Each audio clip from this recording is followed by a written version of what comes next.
The rain hammered against the windshield like 1,000 tiny fists. Each drop of accusation Marcus couldn't escape. His hands trembled on the steering wheel as he pulled into the hospital parking lot for the third time that week, watching other families rush through the automatic doors with flowers and balloons, their hope a sharp contrast to the hollow ache in his chest. Inside that building, his daughter Emma lay fighting for her life. And outside, in the real world, Marcus was fighting to keep everything from falling apart. The medical bills had already consumed their savings. His job hung by a thread after too many absences, and his wife Sarah had stopped sleeping, stopped eating, stopped being anything except a ghost haunting the corridors of the pediatric wing. They needed a miracle. But Marcus had stopped believing in those around the same time. The doctor had used the word aggressive to describe the leukemia ravaging his baby girl's body. He didn't notice her at first. Nobody ever did. She was just another face in the hospital cafeteria. A middle-aged woman with graying hair pulled back in a simple ponytail, wearing scrubs that had seen better days. Her name tag read Rosa Custodial Services, and she pushed a cleaning cart with the quiet efficiency of someone who had long ago accepted invisibility as part of the job description. But Rosa saw everything. She saw Marcus collapse into a chair at 2 in the morning, his coffee untouched, his eyes red-rimmed and empty. She saw Sarah wandering the halls like a sleepwalker, clutching Emma's favorite stuffed rabbit. She saw the way they held hands in the elevator but couldn't look at each other anymore, as if the weight of their shared grief was too heavy to acknowledge. Rosa had cleaned hospitals for 32 years. She'd mopped up every fluid the human body could produce, scrubbed away the evidence of both miracles and tragedies, and learned to keep her head down and her heart protected. But something about this family cracked the shell she'd built around herself. Maybe it was the way Emma would smile at her during her rounds, even when the chemo made her too weak to lift her head. Maybe it was overhearing Marcus on the phone with the billing department, his voice breaking as he tried to negotiate a payment plan he couldn't afford. Or maybe it was simpler than that. Maybe Rosa was just tired of being invisible, tired of cleaning up life's messes without ever being part of the solution. She started small. A warm blanket for Sarah when she found her shivering in the waiting room. A fresh cup of coffee for Marcus, fixed the way she'd noticed he took it, black with 2 sugars. An extra pudding cup slipped onto Emma's lunch tray, the chocolate kind that made the little girl's eyes light up. Nobody noticed these tiny acts of kindness, or if they did, they assumed it was just hospital protocol. But Rosa was building something, brick by invisible brick, though she couldn't have explained what or why. The turning point came on a Tuesday. Rosa was cleaning room 4:37 when she overheard the social worker talking to Marcus and Sarah. The conversation was brutal in its pragmatism. Emma needed a bone marrow transplant, but even with insurance, the out-of-pocket costs would be catastrophic. There were programs, grants, fundraising options, but the timeline didn't match Emma's prognosis. They needed money fast, and they needed a matching donor even faster. The social worker's voice was kind, but firm. Reality delivered in careful, measured words that nonetheless hit like hammer blows. Rosa finished cleaning and left, but she couldn't leave that room behind. All through her shift, through dinner with her husband Ernesto, through the mindless routine of preparing for bed, the image of that family haunted her. She thought about her own daughter, grown now with kids of her own, and tried to imagine watching her slip away while bureaucracy and bills and bad luck conspired to steal every option. She couldn't sleep. At 3 in the morning, she got up, made tea, and did something she'd never done before. She logged into social media. Rosa's hands weren't made for typing. They were made for scrubbing and mopping, and the 1,000 small tasks that kept the world clean and running. But she hunted and pecked her way through a story. Emma's story, though she was careful not to use real names.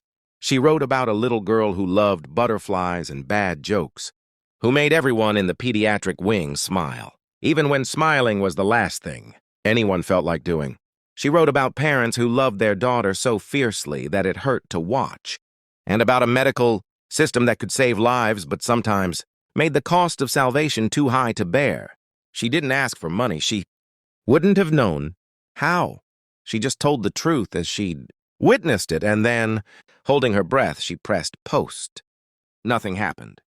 Rosa went to work the next day, cleaned her usual rooms, smiled at Emma, and tried not to feel foolish for thinking her words could matter. But the internet is a strange beast, unpredictable in its appetite and reach. Someone shared Rosa's post. Then someone else.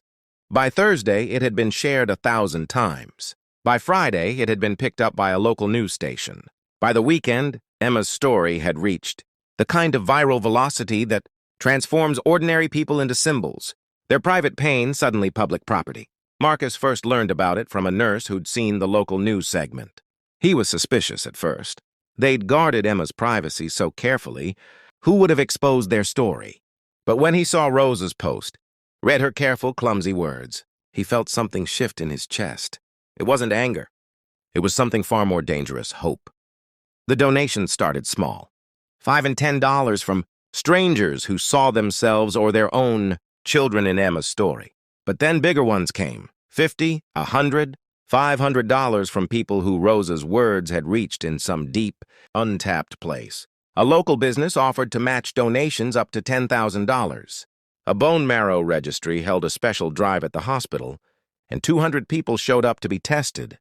The fund grew, slowly at first, then faster, like a river fed by 1,000 small streams, each one insignificant alone, but together becoming something powerful enough to move mountains. Rosa watched it all unfold with a mixture of wonder and terror. She hadn't sought credit or attention. Her post hadn't even included her name. But the news station had tracked her down, wanted to interview her. She'd declined, embarrassed by the fuss. She was just a custodian who'd written something down. Nothing special, nothing heroic. But Marcus and Sarah found her anyway, tracked her down during her shift. And what happened next would stay with Rosa for the rest of her life. Sarah grabbed her hands, this educated, professional woman clutching the rough, work-worn hands of a janitor, and she wept. Not the quiet, controlled tears Rosa had seen in hallways, but deep, racking sobs of relief and gratitude and emotions too big for words. Marcus stood behind his wife, tears streaming down his face, unable to speak. And Rosa, who'd spent 3 decades being invisible, who'd cleaned up after the important people and never expected to be seen, broke down too. The money raised was enough. Enough for the transplant. Enough to cover the experimental treatment. Emma's doctors had wanted to try, but insurance had denied. Enough to let Marcus take family leave without drowning in debt. And miracle of miracles, they found a match, a young man in Ohio, who'd signed up for the registry on a whim years ago and never expected to be called, who now became part of Emma's story in the most literal way possible. The transplant happened on a Thursday in April.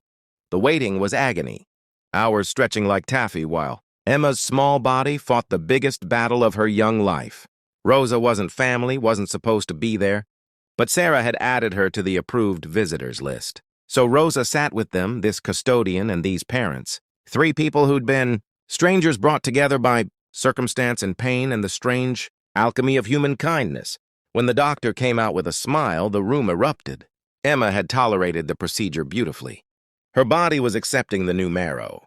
The road ahead would be long, filled with monitoring and medication and always the shadow of relapse. But she had a road now, a future that had been snatched from the jaws of impossibility. In the celebration that followed, amid the tears and laughter and frantic phone calls to relatives, Rosa tried to slip away. This was their moment, their family's joy, and she was just the person who'd written a post. But Emma, still weak but awake now, asked for her.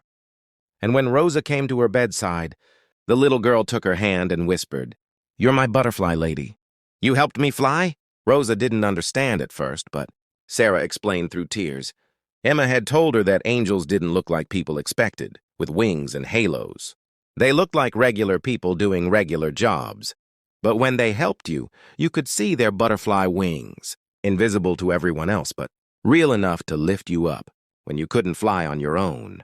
The story could end there, with Emma's recovery, and a family saved and the power of community, proving that sometimes people are good and beautiful and capable of extraordinary compassion. But the real ending came 6 months later. At Emma's Alive Day party, what they called the anniversary of her transplant. The backyard was full of people, family, friends, nurses from the hospital, even the donor from Ohio who'd flown in to meet the girl whose life he'd helped save. And Rosa was there, at the center of it all, no longer invisible, because she'd learned something that transformed her understanding of her own life. There are no small acts of kindness, no insignificant moments of compassion. Every time we see another person's pain and choose to bear witness, every time we extend ourselves beyond the boundaries of our job, description, or comfort zone, every time we believe that one person can make a difference, we become part of something bigger than ourselves. Marcus pulled Rosa aside during the party, his arm around Emma, who'd insisted on walking around even though she tired easily. "Do you know what you did?" he asked. "You saved her life." But Rosa shook her head, finally understanding the truth. "No," she said. "I just told her story. You all saved each other. That's what people do when someone gives them the chance." And maybe that was the real miracle, not the money raised or the matching donor or even Emma's recovery. As wonderful as those things were, the miracle was the reminder that we're never as powerless as we feel, never as alone as we fear, that there are Rosas everywhere, invisible people with quiet courage, waiting for the moment when they'll choose to be seen. And there are families like Marcus and Sarah's struggling in plain sight, waiting for someone to notice, to care, to act. We're all just humans, flawed and frightened and finite. But we're also capable of extraordinary things when we remember that the stranger beside us is fighting battles we know nothing about, and that sometimes the greatest gift we can give is simply to see them, really see them, and decide that their story matters enough to share. Emma recovered. She grew up, went to college, became a teacher. She kept in touch with Rosa for the rest of Rosa's life, sent cards and photos, and brought her own children to meet the woman she called her butterfly lady. And sometimes late at night, Rosa would remember that moment when she'd decided to write about a little girl and her family, when she'd chosen to stop being invisible, and she would smile, because she'd learned the secret that heroes always know. You don't have to be extraordinary to do extraordinary things. You just have to be willing to try. Her name was Rosa, and she changed everything.